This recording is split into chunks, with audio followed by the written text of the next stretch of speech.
المجيد وفرقانه الحميد. أعوذ بالله من الشيطان الرجيم. بسم الله الرحمن الرحيم.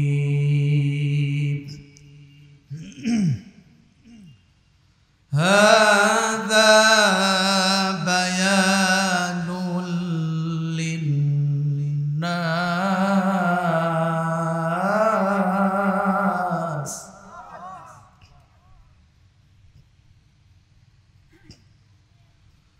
وهدى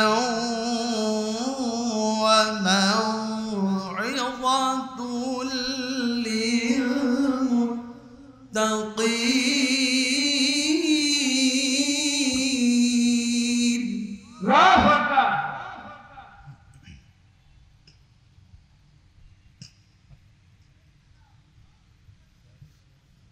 ولا تهنوا ولا تحزنوا وأنتم الأعلون إن كنتم مؤمنين.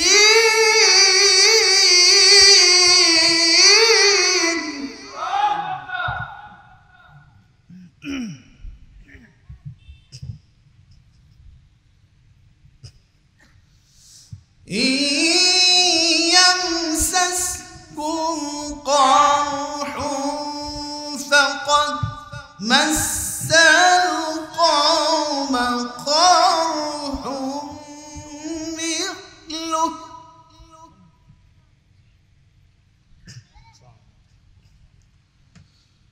وتلك الأيام نداولها بين الناس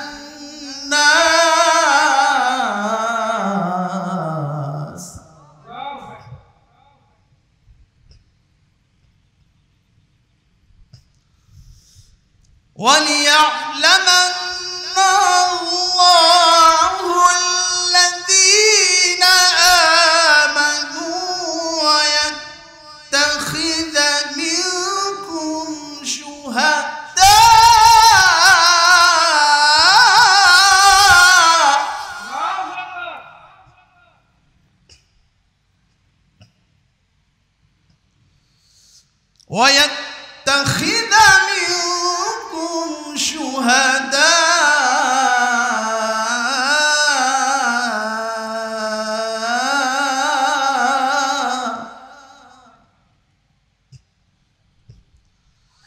والله لا يحب الظالمين.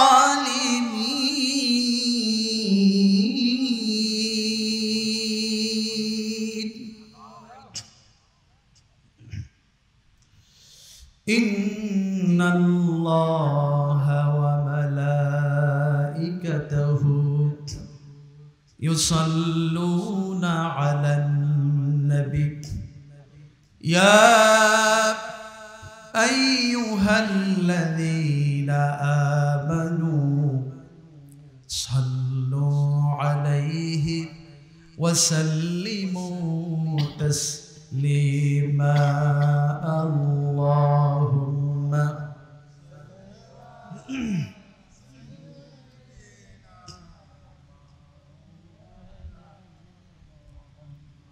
وعلى آل سيدنا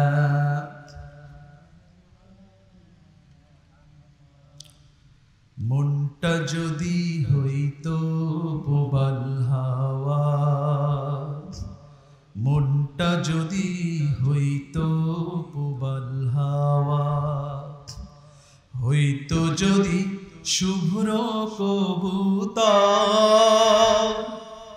মেঘের ডানায় পাঠিয়ে দিতাম, মেঘের ডানায় পাঠিয়ে দিতাম মদিনার পথে, যেথায় আমার প্রিয় নবী ঘুমাই নিরন্তর, যেথায় আমার প্রিয় নবী ঘুমাই নিরন্তর। আল্লাহুম্মা সাল্লি আলা সাইয়্যিদিনা মাওলানা মুহাম্মদ ওয়া আলা আলি সাইয়্যিদিনা।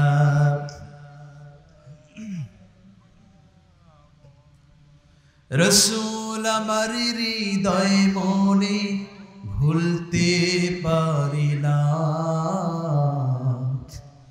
রসূল আমার হৃদয় মনে ভুলতে পারি না।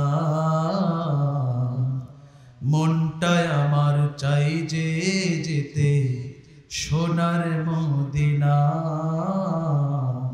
সোনার মদিনা। আল্লাহুম্মা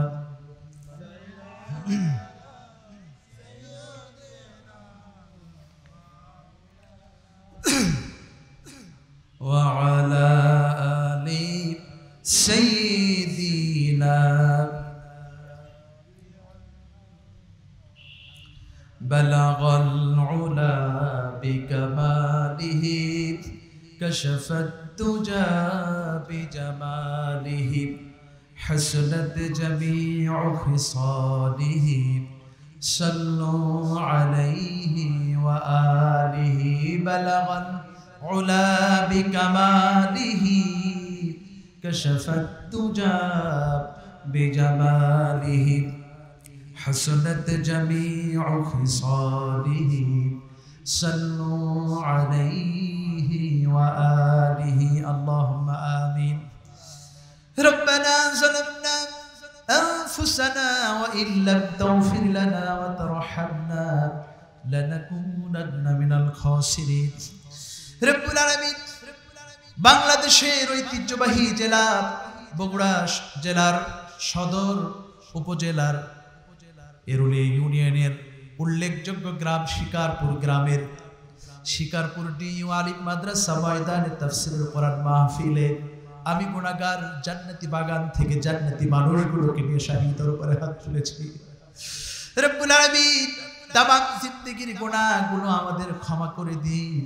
সাথে সাথে এই কোরআনের মাহফিল যারা আয়োজন করলেন, শোনার জন্য যারা দূর দূরান্ত থেকে কষ্ট করে আসলেন, আয় আল্লাহ তাআলা কাল কিয়ামতের কঠিন মুহূর্তে যখন কেউ কাউকে চিনবে না, পরিচয় দেবে না, যখন একটা নেকির জন্য হন্যে হয়ে পিছে পিছে ঘুরবে, রব্বুল আলামিন এমন কঠিন মুহূর্তে যুবক তরুণদের আয়োজনে আজকের এই কোরআনের মাহফিল ওই সময় নাজাতের ওসিলা হিসেবে কবুল করে নিন আল্লাহ। আয় আল্লাহ তাআলা এই মাহফিল যারা কষ্ট করে আয়োজন করলেন, বুদ্ধি পরামর্শ সময় শ্রম দিলেন, রব্বুল আলামিন তাদের অনেকের আত্মীয়স্বজন পাড়া প্রতিবেশী ভাই ব্রাদার বন্ধু বান্ধব কবরস্থ হয়ে গেছে। খাস করে অনেকের আব্বা নাই, অনেকের আব্বা কবরস্থ হয়ে গেছে। আল্লাহ তাআলা একটি বছর পার হয়ে গেল, আব্বাকে আব্বা করে ডাকতে পারি নাই। ওই চেহারাটা যখন মনে হয় নিজে একটুর জন্য হলেও থমকে যায়। আল্লাহ আল্লাহ 2টি বছর হলো আব্বাকে ছাড়া ঈদ করেছি। সন্তানগুলো কিভাবে কেমনে পিতামাতা ছাড়া বেঁচে থাকে, আব্বা যদি মারা না যেতেন বুঝতাম না। আয় রব্বুল আলামিন আমি যখন মারা যাব আমার সন্তানও এইভাবে কান্না করবে, আমার আব্বা নাই। রব্বুল আলামিন যাদের আব্বা দুনিয়া থেকে বিদায় হয়ে গেছে, আয় আল্লাহ তাআলা তাদের আব্বাকে জান্নাতের মেহমান বানাই নিন। রব্বুল আলামিন যাদের আম্মা দুনিয়া থেকে বিদায় হয়ে গেছে, আল্লাহ তাদের আম্মাকেও জান্নাতের মেহমান বানাই নিন আল্লাহ। রব্বুল আলামিন যাদের আব্বা আম্মা বেঁচে আছে ভালো রাখুন, সুস্থ রাখুন, হায়াতে জিন্দেগি বরকত দিন আল্লাহ।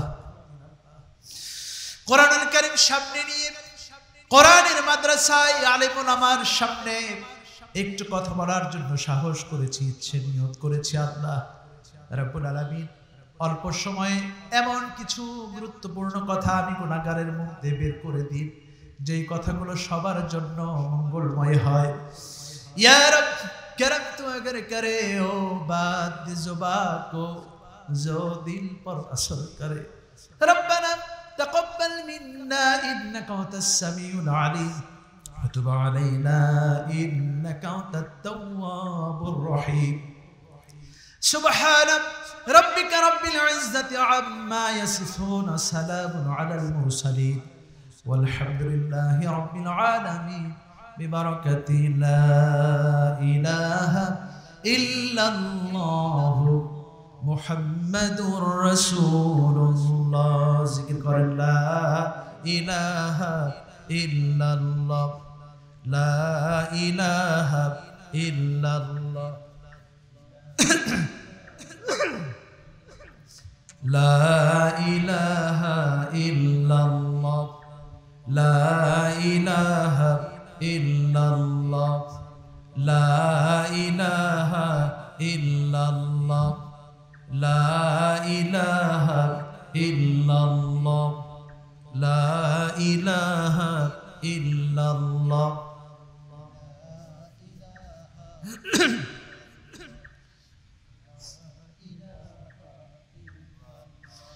নেই কেহ নেই আল্লাহ ছাড়া লা ইলাহা ইল্লাল্লাহ লা ইলাহা ইল্লাল্লাহ লা ইলাহা পাখির গানে গানে আর তানে তানে পাখির গানে গানে আর তানে তানে ওই রবেরই ডাক শোনা যায় ওই রবেরই নাম শোনা যায় হলে আপন হারা লা ইলাহা ইল্লাল্লাহ লা ইলাহা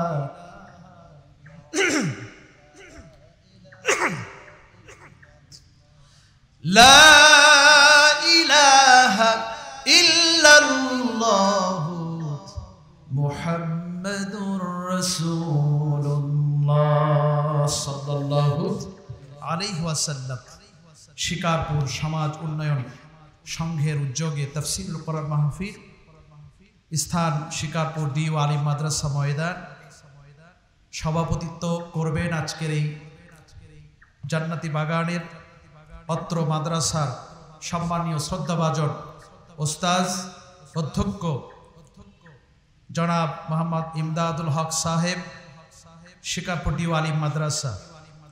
সহসভাপতি দায়িত্ব পালন করছেন জনাব মোহাম্মদ হাবিবুর রহমান ঠান্ডু সাহেব, সভাপতি শিকারপুর ডিও আলিম মাদ্রাসা। আল্লাহ পাক তেনাকে কবুল করেন সবাই আল্লাহুম্মা আমিন। সহসভাপতি দায়িত্ব আরও পালন করছেন মাওলানা মোহাম্মদ শাহজাহান আলী সাহেব, খতিব শিকারপুর বাইতুল আকসা জামি মসজিদ। আল্লাহ পাক তিনার হায়াত বরকত দান করুন সবাই আল্লাহুম্মা আমিন। প্রধান অতিথি সৈয়দ কবির আহমেদ মিঠু সাহেব, সাধারণ সম্পাদক বগুড়া জেলা মোটর শ্রমিক। প্রধান পৃষ্ঠপোষক যুবকদের যিনি মূল দায়িত্ব পালন করছেন, যুবকদেরকে পরিচালনা করছেন আমার একেবারে খেলার সাথী, আমার বন্ধু বর বলেন এবং একই সাথে বেড়ে ওঠা ভাই ভাই সম্পর্ক, আমার প্রিয় ভাই আলহাজ আল আমিন প্রামাণিক, সভাপতি শিকারপুর সমাজ উন্নয়ন সংঘ। বিশেষ অতিথিবৃন্দ, আমন্ত্রিত অতিথিবৃন্দ, সবাইকে আমার আন্তরিক শুভেচ্ছা। এবং আপনারা যারা এখানে কষ্ট করে বসেছেন, পর্দার আড়ালের মা বোনেরা, সারাদিনের ব্যস্ততা শেষ করে সওয়াবের আশায় কিছু কোরআনের আলোচনা শোনার নিয়তে আল্লাহকে সন্তুষ্টির জন্য বসেছেন, সকলের প্রতি আমার আন্তরিক সালাম। আসসালামু আলাইকুম ওয়া রাহমাতুল্লাহি ওয়া বারাকাতুহু। আল্লাহ পাক আপনাদেরকে কেমন রেখেছেন? আলহামদুলিল্লাহ। আল্লাহুম্মা লাকাল হামদ হামদান কাসীরান তাইয়িবান মুবারাকান ফীহি ইয়া রাব্বি লাকাল হামদ কামা ইয়ানবাগি লিজালালি ওয়াজহিকা ওয়া আযীমি সুলতানিক। আমরা সেই নবীর প্রতি দরুদ পেশ করছি যিনি সর্বকালের সর্বযুগের শ্রেষ্ঠ মহামানব, যিনি ব্যক্তি জীবন, পারিবারিক, সামাজিক সব ক্ষেত্রে যিনি উত্তম অনুকরণীয় অনুসরণীয় আদর্শ শ্রেষ্ঠ মহামানব। সবাই তার প্রতি দরুদ পেশ করছি জনাবে মুহাম্মদুর রাসূলুল্লাহ সাল্লাল্লাহু আলাইহি ওয়াসাল্লাম। আমি সূরাতুল ইমরান 138-140 আয়াত তেলাওয়াত করেছি। এখান থেকেই আমার এই সংক্ষিপ্ত সময়ে, আর খুব বেশি হলে হয়তো সর্বোচ্চ আধা ঘন্টা থেকে 40 মিনিট সময় পাবো। এর ভিতরে অনেক সময় অতিথি আসবে, কারণ দ্বিতীয় মেহমান, দ্বিতীয় বক্তার সময় এই পর্বগুলো সেরে নিতে হয়। কারণ প্রধান বক্তার আলোচনা শুরু হয়ে গেলে তখন আর সুযোগ হয় না। আমাদের অন্তত ক্ষমা সুন্দর দৃষ্টিতে আমরা দেখব এবং এই সুযোগগুলো আমরা দেব। কারণ প্রধান অতিথি, বিশেষ অতিথি, আমন্ত্রিত অতিথি, তিনারা আমাদের আজকের দাওয়াতি মেহমান, তিনাদেরকে অসম্মান করা যাবে না। আমরা তিনাদের জন্য অল্প সময় হলেও সালাম, শুভেচ্ছা বিনিময়, দোয়া প্রার্থনা, এই সুযোগটুকু আমরা দেব। এই জন্য আমার সময় খুব বেশি হবে না, অতিথিরা আসা মাত্রই হয়তো আমাকে ছেড়ে দিতে হবে। এর ফাঁকেই আপনাদের সন্তান হিসেবে আমি সারাটা দিন আজকে ব্যস্ত ছিলাম। এই সকালে বের হয়েছি, একটু আগে এসে শুধু অজু করে, মার সাথেও দেখা হয় নাই, শুধু অজু করে এখানে চলে এসেছি। তো যাক, আমার শরীরটা খুব বেশি ভালো না, তারপরেও যেহেতু আমার উপরেও আমার প্রিয় ভাইয়েরা, ছোট বড় যারা আছেন, তেনারা আমাকে এখানে কথা বলার সুযোগ করে দিয়েছেন। এই জন্য দায়িত্ব পালনার্থে আমি কিছু কথা বলার নিয়ত করেছি। তাওয়াক্কালতু আলাল্লাহি ওয়া ইলাইহি উনীব। আল্লাহ পাক এখানে বলছেন যে হাদা বায়ানুল লিন-নাস ওয়া হুদাম ওয়া মাউইযাতুল লিল মুত্তাকিন। ইহা মানব জাতির জন্য স্পষ্ট বর্ণনা। কোরআনের কথাটা এখানে বলা হয়েছে। কিসের কথা? কোরআনের কথা। কোরআনের কথা, এটা মানব জাতির জন্য সুস্পষ্ট, পরিষ্কার, স্পষ্ট বর্ণনা। মুত্তাকিদের জন্য হেদায়েত এবং উপদেশ। সুবহানাল্লাহ বলেন। তার মানে যারা মুত্তাকি নয় তাদের জন্য এই কোরআন থেকে কোনো লাভ হবে না। মুত্তাকি হতে হবে। মুত্তাকি যদি আপনি না হতে পারেন, আমি যদি না হতে পারি, তাহলে এর চেয়ে আর কপাল পোড়া দুঃখজনক বিষয় আর নেই। এরপরের আয়াতে আল্লাহ পাক বলছেন, তোমরা হীনবল মনোবল ভেঙো না, হীনবল হইও না, দুঃখিত হইও না। আল্লাহ পাক বলছেন। কে বলছেন? আল্লাহ পাক বলছেন। আল্লাহ পাক আরো বলছেন, ওয়া আনতুমুল আ'লাউনা ইন কুনতুম মুমিনিন। নিশ্চয়, অবশ্যই আমি আল্লাহ বলছি, মুমিনরাই বিজয় হবে। সুবহানাল্লাহ বলেন। কারা বিজয় হবে? মুমিনরা, আপনারা। সুবহানাল্লাহ বলেন। এরপরের আয়াতে, 3 নম্বর আয়াতে আল্লাহ পাক বলছেন, যদি তোমাদের উপরে আঘাত এসেই থাকে, অনুরূপ আঘাত তাদের উপরও এসেছিল। সুবহানাল্লাহ বলেন। মোট কথা, যুগে যুগে যেসব জালেম মুত্তাকি মুমিন মুসলিমদের উপর আঘাত করেছে, সেই সব জালেমদের প্রতি ফেরাউন, নমরুদ, আবু জাহেল যারা আছে, তাদের প্রতিও আল্লাহ পাক আঘাত করেছেন। কথা বলা ঠিক কিনা? এই ইতিহাসটা আছে না নাই? আছে। এই জন্য হতাশ হওয়ার কিছু নেই।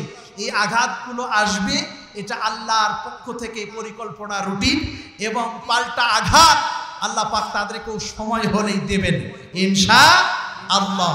এবং এই উত্থান পতন এটা হবেই। এই আয়াতের শেষ পর্যায়ে বলা হচ্ছে, যাতে মুমিনরা জানতে পারে তোমাদের মধ্যে কারা কারা শহীদ। সুবহানাল্লাহ বলেন। এরপরে বলছেন, আল্লাহ পাক বলছেন, আমি এই দিনগুলিকে পর্যায়ক্রমিক আবর্তন ঘটায়, একটার পর একটা। কখনো মুমিনদের জন্য সুদিন, সুবাতাস বয়ে যায়, কখনো আবার কাফেরদেরকে একটু সুযোগ দিই। এইভাবেই মানে রাত দিন যেভাবে আবর্তন করে, মুমিনদের উপরে কখনো জুলুম নির্যাতন হয়, জুলুম নির্যাতন চূড়ান্ত পর্যায়ে চলে যাওয়ার পরেই আল্লাহ পাক তাদেরকে আবার ধ্বংস করে দেন, নাস্তানাবুদ করে দেন। কথা বলা ঠিক কিনা? তারপরে আবার অল্প সময় হোক বা কিছু সময় হোক, সেই সময়ের জন্য আল্লাহ পাক তাদেরকে আবারও একটু সুযোগ দেন। সুবহানাল্লাহ বলেন। আল্লাহ পাক কি বলছেন দেখেন, আহলাকনাহুম লাম্মা فلما ظلموا وجعلنا لمهلكهم موعدا রব্বুল আলামিন কত সুন্দর করে বলছেন, কোনো ভয় নেই, কোনো সন্দেহ নেই। মনের ভিতর থেকে কোরআনটা যেরকম করে স্পষ্টভাবে আপনার আমার জন্য নাজিল করেছেন, আমাদের বিজয় তো রেডিমেড হয়ে আছে। শুধু কিছু প্রক্রিয়ার ব্যাপার, কিছু পরিকল্পনার ব্যাপার, সেই পরিকল্পনা অনুযায়ী কাজগুলো হচ্ছে। আল্লাহ পাক কি বলছেন, আমি ওই জালেমদেরকে ততক্ষণ পর্যন্ত ধ্বংস করি না, ততক্ষণ পর্যন্ত ওই জালেমদেরকে আমি নাস্তানাবুদ করি না, যতক্ষণ না ওই জালেমেরা জুলুমের চূড়ান্ত পর্যায়ে, ফাইনাল পর্যায়ে যতক্ষণ পর্যন্ত না যাবে, ততক্ষণ পর্যন্ত আমি আল্লাহ তাদেরকে সরাই দিই না। কার কথা? আল্লাহ পাকের কথা। এই জন্য জালেমদেরকে একটু সুযোগ দেন। সুযোগ আল্লাহ পাক দিয়েছে। বসে বসে যেরকম করে স্টেডিয়ামে বসে খেলা দেখেন, এরকম করেও যদি আপনি বসে বসে থাকেন জালেমদের পরিণতি দেখার জন্য, হায়াতে যদি আপনার টেকে, হায়াতের মধ্যে যদি গণ্য হয়ে যায়, আপনি নিজে চোখে দেখে যেতে পারবেন ইনশাআল্লাহ। পৃথিবীতে অনেক ফেরাউন, অনেক নমরুদ, আবু জেহেল চলে গেছে, এমন ভাবে দুনিয়া থেকে চলে গেছে, আর তারা দ্বিতীয়বার ওইভাবে মাথা উঁচু করে দাঁড়ায় নাই, দাঁড়াতে পারেও না। কারণ হচ্ছে এরা এতটাই অভিশপ্ত, এদের নামটা কেউ রাখে না তাদের নিজেদের সন্তানের জন্য। কথা বলে ঠিক কিনা? আমাদের পাশেও অমুসলিম কিছু মানুষ বসবাস করে, আপনি তাদের মধ্যে একজনকেও খুঁজে পাবেন না একজনের নাম ফেরাউন। কথা বলেন। কারো নাম খুঁজে পাবেন না নমরুদ, কারো নাম খুঁজে পাবেন না আবু জেহেল। এটাই তাদের পরাজিত, চিরতরে পরাজিত, ঘৃণিত পরাজিত। কিন্তু আলহামদুলিল্লাহ মুসলিমদের বিজয় আমি চতুর্দিকে দেখতে পাই। যদিও আমরা অনেকেই হতাশ তারাই হয় যারা কোরআন পড়ে না, হাদিস পড়ে না, ইসলাম সম্পর্কে চর্চা করে না, তাদেরকেই হতাশা পেয়ে বসে। এই ধরনের নামাজি, এমনকি তাহাজ্জুদ গুজারি, শুধু তাই নয়, হজ উমরা পালনকারী অনেক আব্বাজিকেও দেখেছি টেনশন করে। আমার মতো ক্ষুদ্র, একেবারেই নগণ্য, এলেম কালাম তেমন নাই বললেই চলে, অযোগ্য একটা মানুষকে তারা প্রশ্ন দিয়ে জর্জরিত করে, বাবা কি হচ্ছে, কি হতে যাচ্ছে। আমি তাদেরকে হেসে বলি কোনো টেনশন নাই, তারপরও আমার উত্তরে তারা সন্তুষ্ট হতে পারে না। কারণ একটাই, যদি তারা কোরআন পড়তেন, হাদিস পড়তেন, ইসলাম যদি ঘাটাঘাটি করতেন, ইসলামের ইতিহাসগুলো যদি সামনে রাখতেন, তাহলে তারা এত টেনশন করতেন। তবে হ্যাঁ, এটা ভালো টেনশন, এটা খারাপ টেনশন না। আমি শুরু থেকে আবারও আসছি। আল্লাহ পাক আমাদেরকে শেষে এখানে আল্লাহ পাক বলছেন যে আল্লাহু লা ইউহিব্বুজ জালিমিন। এই শেষ আয়াত আল্লাহ পাক বলছেন আল্লাহ জালেমদেরকে পছন্দ করেন। সবাই বলেন পছন্দ করেন। কার কথা? আল্লাহু লা ইউহিব্বুজ জালিমিন। জালেমদেরকে আল্লাহ পছন্দ করেন না। তাহলে কোনো টেনশন নেই। মূল আলোচনা থেকে, শুরু থেকে আসি। আল্লাহ রাব্বুল আলামিন এখানে বলছেন হাদা বায়ানুল লিন্নাসি ওয়া হুদাও ওয়া মাউইযাতুল লিল মুত্তাকিন। ইহা মানব জাতির জন্য সুস্পষ্ট বর্ণনা। এই কিতাবের ভিতরে এমন কিছু কথা, এমন কিছু সুন্দরতম সমাধান দেয়া আছে। আপনি যদি হতাশার চাদরে, হতাশায় যদি একেবারে শেষ হয়ে যান, শেষ প্রান্তে যদি আপনি চলে যান, তারপরেও শেষ প্রান্তে যেয়ে যদি আপনি কোরআনটাকে ধরেন, কোরআনটাকে যদি গ্রহণ করেন, তাহলে আপনার তাকদীরটা চেঞ্জ হয়ে যাবে। তবে আপনি আবারও নতুন করে আবারও সুন্দর পথে, হেদায়েতের পথে ফিরে আসতে পারবে। গতকালকে ঈদের দিন গেল, তার আগে 1 মাস ধরে আমরা রোজা রাখলাম। রোজাটা আপনার আমার জন্য ফরজ করা হয়েছিল। এই রোজার ফরজ করার যে আয়াতটি, সেই আয়াতটি যদি আপনি সামনে রাখেন, তেলাওয়াত করেন, তাহলে আরো বেশ কিছু জিনিস ক্লিয়ার হয়ে যাবে। বলবো, ইয়া আইয়ুহাল্লাযীনা আমানু কুতিবা আলাইকুমুস সিয়ামু কামা কুতিবা আলাল্লাযীনা মিন ক্বাবলিকুম লাআল্লাকুম তাত্তাকুন। রব্বুল আলামিন কত সুন্দর করে বলছেন, খুব খেয়াল করে শুনবেন।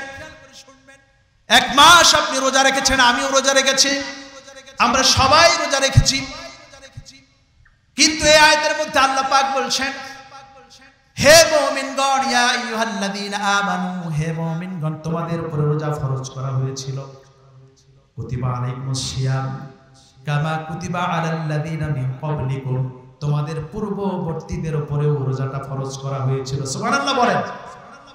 একটাই কারণ, একটাই উদ্দেশ্য, যেন তোমরা তাকওয়া অর্জন করতে পারো।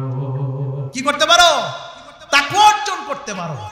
এখন পর্যালোচনার বিষয়, 1 মাস রোজা রাখলাম, কতটুকু তাকওয়া অর্জন হলো, তাকওয়ার মিটারটা কতটুকু বাড়লো, এটা একটু পর্যালোচনার দরকার আছে না নাই? আছে না নাই? আছে। রমজান মাসে অনেকগুলো নিয়ামত ছিল। সময় মতো ইফতার করেছেন, সময় মতো আমি সাহরি করেছি, তারাবি পড়েছি। অনেকেই যাদের সুযোগ হয়েছে সময় করে নিয়ে, আমার ছোট ভাইও ইতিকাফে বসেছে, অনেকেই দান সাদাকা করেছেন, যাকাত দিয়েছেন, কেউ কেউ কোরআন শরীফও পড়েছেন। এতগুলো নিয়ামত ছিল, এত ভালো ভালো কাজ করলাম, তারপরেও আপনার ভিতরে আমার ভিতরে কেন তাকওয়া অর্জন হচ্ছে না? এই রোজাদার ব্যক্তিরাই রোজার পরে অথবা রোজা শেষ হলো এই মাত্র, কেবল শাওয়াল মাসের চাঁদ উঠেছে, সাথে সাথেই চতুর্দিকে মিউজিকের ছড়াছড়ি, কনসার্টের ছড়াছড়ি। কথা বলেন ঠিক কিনা? ঠিক কিনা? আমি গতকাল একটু বের হয়েছিলাম, বোনের বাসা ঘুরলাম, ঘুরতে ঘুরতে শহরে ঢুকলাম জরুরি একটা কাজে। যে মিউজিকের অবস্থা আর সন্তানগুলো যে লাফালাফি করছে, আমি খুবই কষ্ট পেলাম। পিছন থেকে আমার ছোট ভাই বলছিল, আল্লাহ এদেরকে হেদায়েত দান করুক, আর আমি ড্রাইভার হিসেবে বলছিলাম, আল্লাহুম্মা আমিন। এরা কারা? এরা আপনার ছোট ভাই, আপনার সন্তান, আমার সন্তান। কথা বলে ঠিক কিনা? মুসলমানের মুমিন মুত্তাকির কোন সন্তান এরকম 1 মাস রোজা রাখার পরে নাচবে, এটা মেনে নেওয়া যায় না। কথা বলে ঠিক কিনা? বিশ্বাসই হয় না যে রোজা কেবল শেষ হলো। তাহলে এরকম কেন হচ্ছে? কেন ওই পিতামাতাগুলো এই সন্তানগুলোকে নিয়ন্ত্রণ, কন্ট্রোল করতে পারছে না? তাহলে কি তাদের পিতামাতা ভিতরে কি তাকওয়া নাই? তারা কি মুমিন না মুত্তাকি না? তারা কি তাহাজ্জুদ পড়ে নাই? তারা কি তারাবি নামাজ পড়ে নাই? তারা কি রোজা ছিল না, ইফতার সাহরি করে নাই? এটা আমি দেখে খুবই মর্মাহত। আজকে আমার জুমাতেও আমি আলোচনা করেছি, জোড়াতে জুমা পড়াই, তো সেখানে বললো না, আমাদের এখানে এরকম হয় নাই। কারণ যেখানে মাদ্রাসা থাকে, যেখানে মসজিদ থাকে, ওই জায়গায় আল্লাহর একটা রহমত থাকে। কথা বলা ঠিক কিনা? ওই জায়গায় জোড়া মাদ্রাসা ছিল, অধিকাংশ সন্তানগুলো দাখিল আলেম পাস। আমিও বলতে চাই, এখানেও বেশিরভাগই এই মাদ্রাসায় পড়ার কারণে আমার দাদারা এই মাদ্রাসা প্রতিষ্ঠা করেছে। দ্বীনি প্রতিষ্ঠান বেশি বেশি হওয়া দরকার, তাহলে ওই জায়গায় আল্লাহর পক্ষ থেকে বিশেষ রহমত আসে। কথা বলা ঠিক কিনা? এখানে অনেকেই হয়তো আলেম পাস করে কলেজে চলে গেছে, যাক না, কোনো সমস্যা নাই।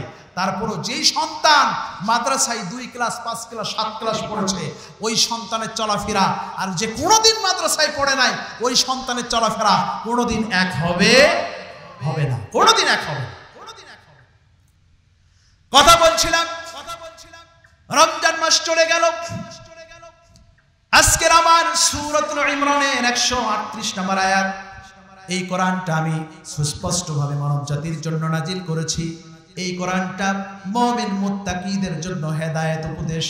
মুত্তাকির কথাটা এসেছে, এই জন্য আমি আবারও একদিন আগে, অর্থাৎ 1 মাসে যে রমজানে রোজা করলাম, সেই রমজানে একটু আলোচনাটা ব্যাক করেছি। কারণ রমজানের রোজাটা ছিল লাআল্লাকুম তাত্তাকুন, রোজাটা ছিল মুত্তাকি তাকওয়া অর্জনের জন্য, কিন্তু আমরা তাকওয়া অর্জন করতে পারছি না। আমাদের অনেকের 70 বছর হয়ে গেছে, 60 বছর, তারপরে আমার চলতেছে 41, সেখানে 40ই ধরেন। খেলাধুলার 7 বছর 10 বছর বাদ দেন, 10 বছর যদি বাদ দেন, তারপরেও আমি আমার কথা বলি, কমপক্ষে 30টা রমজান পেয়েছি। কথা বলে ঠিক কিনা? 30টা রোজা না, রমজান মাস পেয়েছি। কথা বলে ঠিক কিনা? 30টা রমজান পেয়েছি। জেনার বয়স 70 বছর, আমি জানি না আমার আঙ্কেলের বয়স কত, 63। যদি 60 ধরেন, 10 বাদ দেন, তারপরে 50টা রমজান মাস পেয়েছেন কিনা। তাহলে এরকম করে হিসাব করেন, যার যার জায়গা থেকে। 70 বছর হলে তিনি 50টা রোজা পেয়েছেন, 60 বছর হলে তিনি 70 বছর 60 হলে 50, 10 বছর খেলাধুলা বাদ দেন, তাহলে 50 বছর, 60 বছর, 30 বছর ধরে আমরা রোজা করছি, 30টা মাস রমজান মাস পেয়েছি, কিন্তু তারপর আমাদের ভিতরে তাকওয়া অর্জন হচ্ছে না। কেন হচ্ছে না একটু পর্যালোচনা করব। এইভাবে কখনো চিন্তা করেন নাই? আমার বাসায় একটা দোয়া অনুষ্ঠান ছিল, হাতে গোনা 2-3 জন এসেছিলেন, শামসু চাচা, গোলাম রব্বানী ভাই এখানে আছেন কিনা জানি না, এছাড়া আর আপনাদেরকে পাই নাই। ওই জন্য আর এভাবে আলোচনাটা রোজার প্রসঙ্গে আসবে এটা আমি কল্পনা করি নাই। সবই আল্লাহর ইচ্ছা, আল্লাহ কোনটা বলাই নেবেন আমি তো জানি না। রমজান মাসের রোজা আপনি রাখলেন, 30 বছর হয়ে যায়, 40 বছর হয়ে যায়, 50 বছর ধরে আপনি রোজা পালন করছেন, তারপরেও আপনার ভিতরে আল্লাহর ভয়টা কেন আসে না, আমার ভিতরে কেন আসছে না, এটা একটু পর্যালোচনা করা দরকার। রাব্বুল আলামিন রমজান মাসে সুন্নাহ হিসেবে, নফল হিসেবে, বরকত হিসেবে ইফতার দিয়েছিলেন, সাহারি দিয়েছিলেন, তারাবি দিয়েছিলেন, এগুলো আপনি করেছেন, কিন্তু ফরজের মতো গুরুত্বপূর্ণ শ্রেষ্ঠ 2টা জিনিস আল্লাহ পাক দিয়েছেন। কয়টা জিনিস দিয়েছেন? রমজানের রোজা ফরজ ছিল, মুহররম, শবে মেরাজ, শবে বরাত, এমনকি শাওয়াল মাসের 6টা নফল রোজার কথা বলছি না, ফরজ রোজার কথা বলছি। আপনি রমজানের রোজাটা ফরজ করা হয়েছিল, কারণ নফল রোজাগুলো আপনি রাখেন না, আমিও রাখি না। নফল রোজার খোঁজ যদি নেই, এখানে হাত উঠাইতে বললে 1 থেকে 2 জন হাত উঠবে, অধিকাংশ মানুষেরই আর হাত উঠবে। নফল রোজা আমরা রাখি না, আমার নিজেরও ছুটে যায়। আল্লাহ পাক আপনাকে এত সুন্দর করে সৃষ্টি করেছেন যেন আপনি ভালো থাকেন, সুন্দর থাকেন, তার ইবাদত করেন এবং প্রয়োজনে জালেমের বিরুদ্ধে, আল্লাহ রাসূলের শত্রুর বিরুদ্ধে রুখে দাঁড়াতে পারেন, এটা আল্লাহ পাক চান।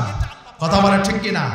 কোনো মানুষ যদি অসুস্থ হয়, রোগাক্রান্ত হয়, হাসপাতাল ক্লিনিকে বসে থাকে, ওই মানুষটা জালেমের বিরুদ্ধে কেমনে লড়াই সংগ্রাম জিহাদ করবে? কথা বলেন, করতে পারবে? তাহলে জিহাদ করার জন্য আপনার শারীরিক, মানসিক, ইমানের শক্তির দরকার আছে না নাই? আছে। এই জায়গাতে আমরা ফেল করেছি, এই জন্য এই আলোচনাটা খুবই গুরুত্বপূর্ণ। রমজানের রোজা রাখলাম, এই রোজার পর্যালোচনা যদি করি, 2টা জিনিস আল্লাহ পাক দিয়েছেন। রমজান মাসে রোজা দিয়েছেন, রমজান মাসে কোরআনুল কারীম আল্লাহ পাক দিলেন। এই কোরআনুল কারীমের কথাটা সূরাতুল ইমরান আজকের আলোচনার ভিতরে এসেছে। হাদা বায়ানুল লিন-নাসি ওয়া হুদান ওয়া মাউইযাতুল লিল মুত্তাকিন। রমজানের রোজা পালন করেছি, সংক্ষেপ করে বলছি। পালন করার সাথে সাথে আমরা অনেকেই গীবত করেছি, আমরা অনেকেই মিথ্যা কথা বলেছি, অলস সময় কাটানোর জন্য মোবাইলে আমরা সিনেমা নাটকও দেখেছি, অনেকেই কথা বলে ঠিক কিনা? সবাই না, অনেকে আমরা সিনেমা নাটক দেখেছি, বলে যে হুজুর সময় তো কাটে না। আরে সময় কাটে না দেখে তাই বলে কি সিনেমা দেখবেন নাকি? হ্যাঁ, তাই বলে কি আপনি নাটক দেখবেন নাকি? যেহেতু আপনি সিনেমা দেখেছেন, নাটক দেখেছেন, নাচ গান দেখেছেন, আপনার ঈমানটা দুর্বল হয়ে গিয়েছে, আপনার ভিতরে তাকওয়া অর্জন হচ্ছে, মোবাইলে চার্জ হচ্ছে না। আল্লাহ পাক দিলেন 2টা ঔষধ রোগ মুক্তির জন্য, ঈমানটা মজবুত করার জন্য।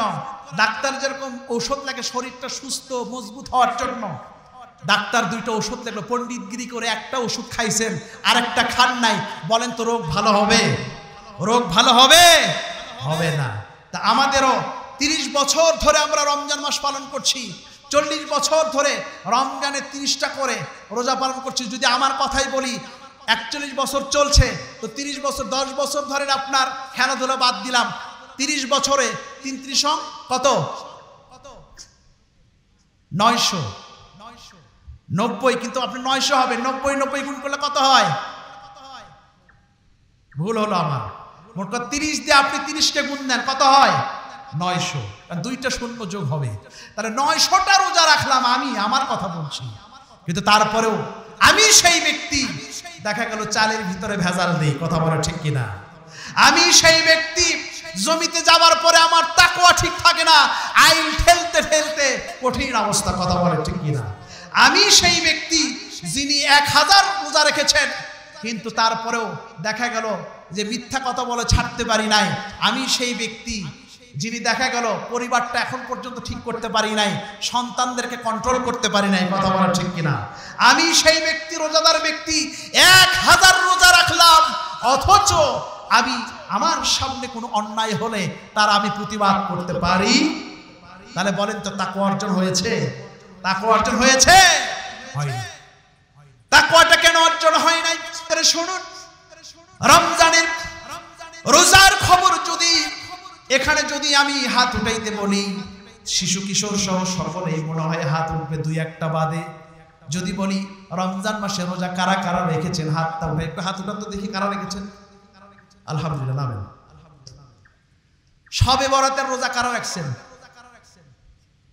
দেখেন, এমনি ওয়াজ করি না, 4 জন হাত উঠেছে, হাত নামান। তাহলে আমার আলোচনা ঠিক আছে কিনা?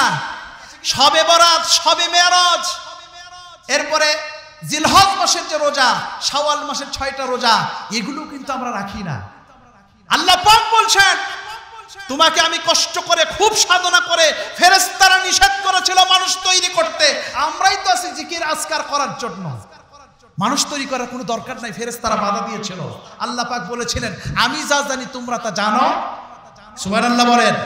সেই আল্লাহ পাক দেখলেন যে জনমের মতো আমরা ফরমালিন যুক্ত খাবার খাচ্ছি, ভেজাল খাবার খাচ্ছি, এইভাবে শরীরের ভিতরে আজকে কোমরে ব্যথা, সব জায়গায় আমাদের ব্যথা, অসুস্থ, হাই প্রেশার, ডায়াবেটিস থেকে শুরু করে আপনি শেষ হয়ে যাচ্ছেন, আপনি রোগাক্রান্ত হয়ে যাচ্ছেন।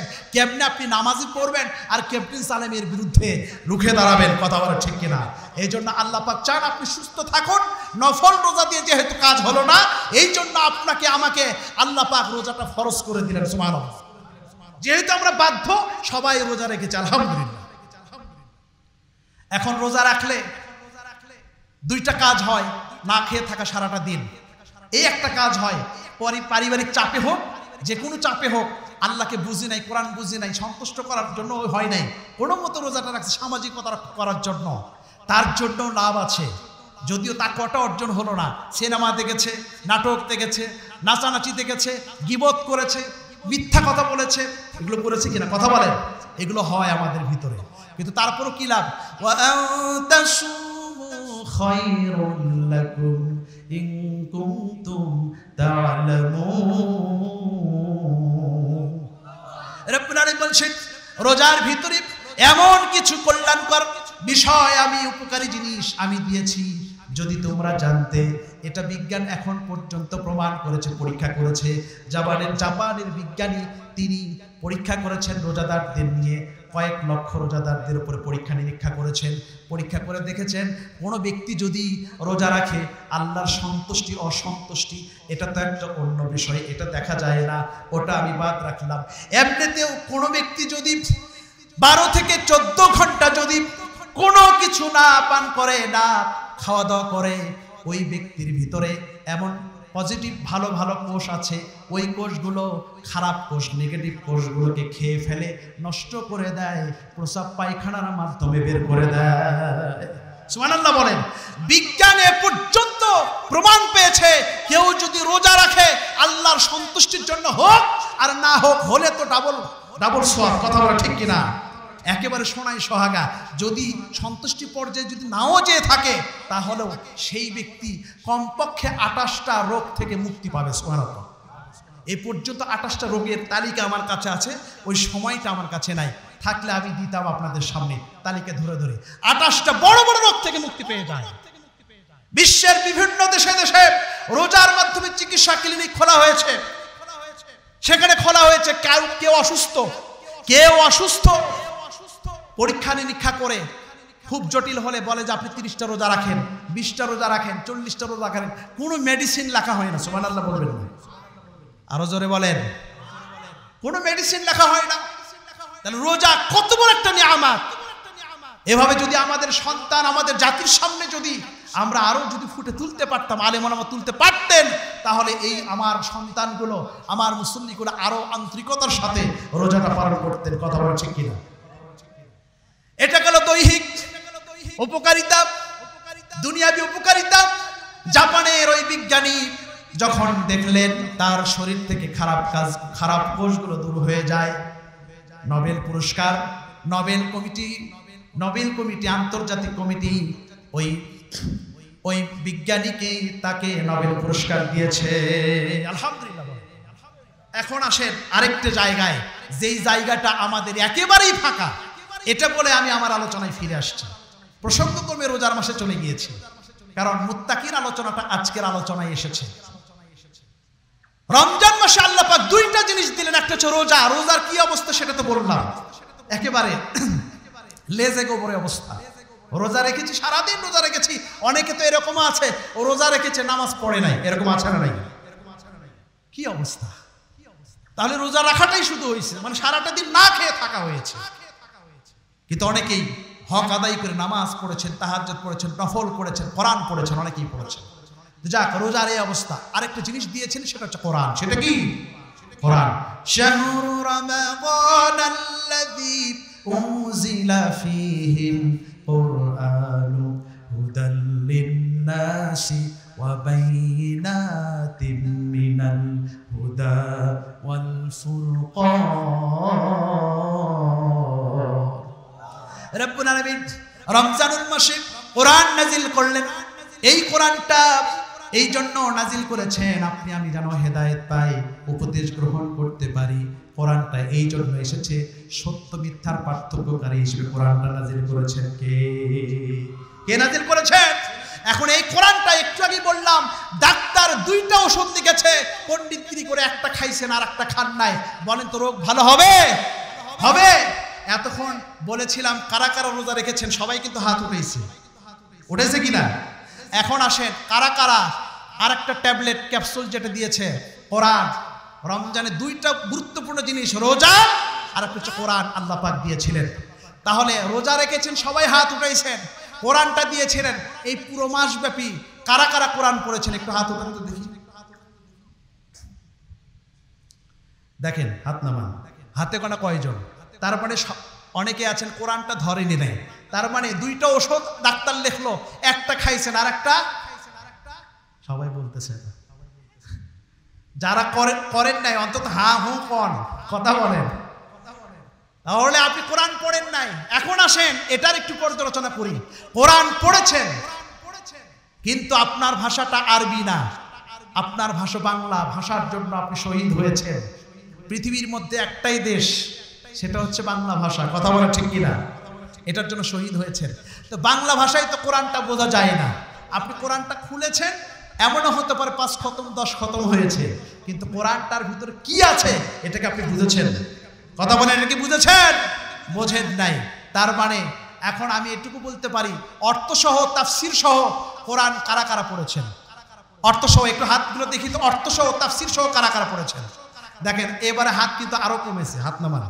1 2 3 4 5। ওই যেই কয়জন মাদ্রাসার স্টুডেন্ট যারা একটু দায়িত্বের মধ্যে আছে, আমার এই যে সামনে আমার আব্বার নাম খাজা ভাই, গোলাগাড়ি বাড়ি, দেখা গেল এই 4 জন কোরআনটা অর্থসহ পড়েছেন। তাহলে আপনারা যারা কোরআন, অনেকেই 12 আনা কোরআন পড়ে নাই, মানে 4 ভাগের 1 ভাগ কোরআন পড়েছেন, রিডিং পড়েছেন। রিডিং পড়লে কোরআন থেকে আপনি কিছুই বুঝবেন না। কথা বলেন, অক্ষর অক্ষরে সওয়াব পাবেন, এই এতটুকুই, কিন্তু আপনি কোনো উপকৃত হতে পারলেন না। এখন যখন আমি বললাম তাফসির, ব্যাখ্যা, অর্থসহ কারা কারা কোরআন পড়েছেন, মাত্র 4 জন, আমি সহ 5 জন, পিছনে ছিল কিনা আমি জানি না। তাহলে বোঝেন কেমনে তাকওয়া অর্জন হবে। এখন বিষয়টা বুঝতে পেরেছেন তো? তাকওয়া কেন অর্জন হচ্ছে না? 60 বছরের মানুষ 10 বছর খেলাধুলা বাদ দিলে 50 বছরে 50টা মাস রমজান মাসের রোজা রেখেছেন। এরপরও তিনার দ্বারা সামাজিক, ব্যক্তিগত, পারিবারিক অপকর্ম, অন্যায় হচ্ছে। কথা বলা ঠিক কিনা? যেটা মুত্তাকি মুমিনদের সাথে যায়। খুব খেয়াল করে শুনবেন এই কথাগুলাই। আলোচনা প্রসঙ্গে আমি বলতে চাই, যারা আমাদেরকে শাসন করছেন, যারা আমাদের ক্ষমতার মসনদে বসে আছেন, যারা আমাদের দায়িত্বশীল পর্যায়ে বসে আছেন, তারা কিন্তু অনেকেরই খোঁজ খবর আমাদেরও মাঝেও আছে, অনেকেই রোজাও রাখে না, আর রোজা রাখলেও ইফতারের বিষয়ে কি কি করেছে আপনারা সবাই জানেন। এই রমজান মাসের খবর কি আপনারা জানেন না? ঢাকা বিশ্ববিদ্যালয়ের মতো জায়গায় যেখানে ছাত্ররা ইসলাম ছাত্ররা যারা কিনা রমজান মাসে রোজা রেখে একটু ইফতারের আয়োজন করেছিল, তাদেরকে জালেম সরকার ইফতারের আয়োজন করতে দেয় নাই। কথা বলা ঠিক কিনা? কারণ তারা চায় না এ রোজা রাখুক, ইফতার করুক, ইফতারের আয়োজন হোক, আলেম ওলামা শায়েখরা আসুক, তাকওয়ার আলোচনা হোক, ইমানের আলোচনা হোক, এটা তারা চায় না। কথা বলা ঠিক কিনা? আমরা এটাও দেখেছি রমজান মাসে হোলি খেলা হয়েছে, রং মাখামাখি হয়েছে, কি নাচানাচি, বিশ্রী নাচানাচি, সেগুলোর ব্যাপারে কোনো অভিভাবক পর্যায় থেকে, প্রশাসন বলেন, রাষ্ট্রীয় বলেন, সেই পর্যায় থেকে কোনো বিধিনিষেধ আমরা দেখতে পাই।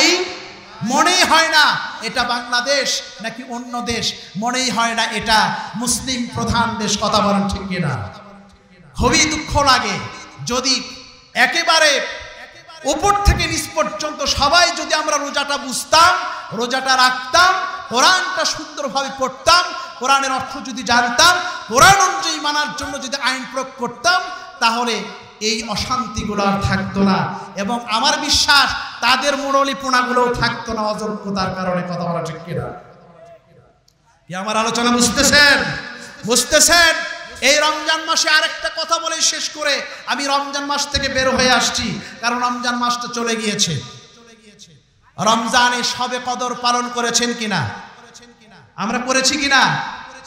রমজানে শবে কদর পালন করেছি। খুব খেয়াল করে শুনুন, রমজানের আগে শবে বরাত পালন করেছি, তার আগে শবে মেরাজ পালন করেছি। শবে বরাতের ভিতরে এত বেশি আনন্দ, এত উৎসব আমরা আয়োজন করেছিলাম। ইসলামিক স্কলারসগণ বলছেন, দুঃখ করে কষ্ট করে হলেও তারা লিখেছেন, আমি যখন তাদের লেখাগুলো পড়ি নিজেও কষ্টটা অনুভব করতে পারি। কোনো মানুষ যদি, কোনো মুমিন মুত্তাকি মুসল্লি যদি কদরের চেয়েও শবে বরাতের যদি উৎসবটা বেশি আয়োজন করে, তাহলে কদরকে অপমান করা হলো। এখন শবে বরাতটা কি এত উৎসব আয়োজন কেন করি? একটাই করি, ওই দিনে ভাগ্য রজনী। কি রজনী? বরাত শব্দটা ফার্সি, এইভাবে করলে তো আপনি পাবেনই না। লাইলাতুম মিন নিসফি শাবান, নিসফি শাবান শব্দটা পাবেন। আর বারাত শব্দটা যদি আপনি নেন, তাহলে মুক্তির রাত।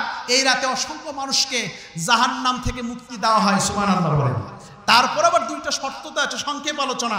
শবে বরাতে যাদের মনের মধ্যে হিংসা বিদ্বেষ নাই তারা মুক্তি পাবে, আর যারা শিরক করে না তারা মুক্তি পাবে। তো এই দুইটাই তো, হিংসা বিদ্বেষ এবং শিরক, দুটাই তো তাদের মধ্যে বা অনেকের মধ্যে আছে না নাই?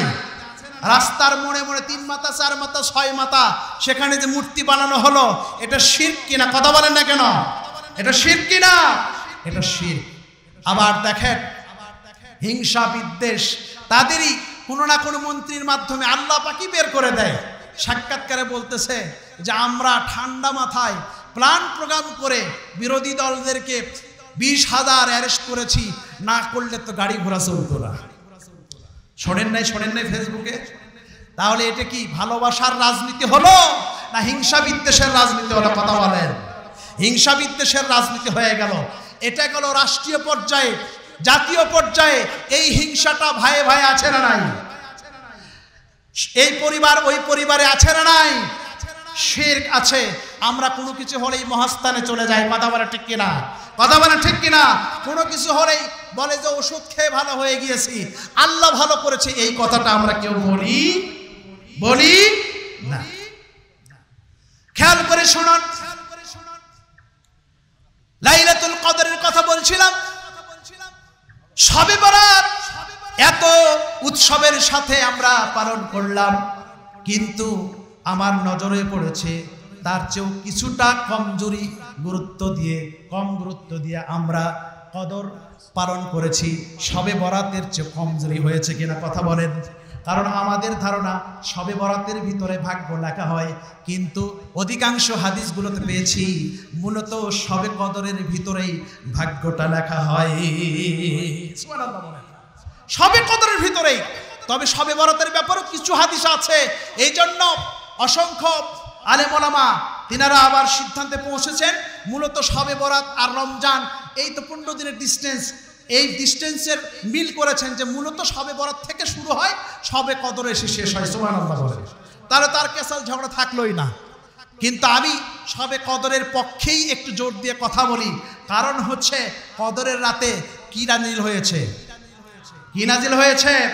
যে আয়াত দ্বারা শবে বরাতের ওয়াজ করা হয়, আলেম ওলামা হুজুরেরা ওয়াজ করেন, ইন্না আনজালনাহু ফি লাইলাতিন মুবারাকা, এটা এমন রাত যেই রাত বরকতময়, যেই রাতে কোরআন নাজিল হয়েছে। আচ্ছা বলেন তো, কোন পাগলও কি বলবে শবে বরাতের রাতে কোরআন নাজিল হয়েছে? কিন্তু ওটা হচ্ছে কদরের রাত, কদরের আয়াত। কথা বলা ঠিক কিনা? ইন্না আনজালনাহু ফি লাইলাতিল কদর, ইন্না আনজালনাহু ফি লাইলাতিন মুবারাকা। কথা বলেন। জি জি, সংগ্রাম।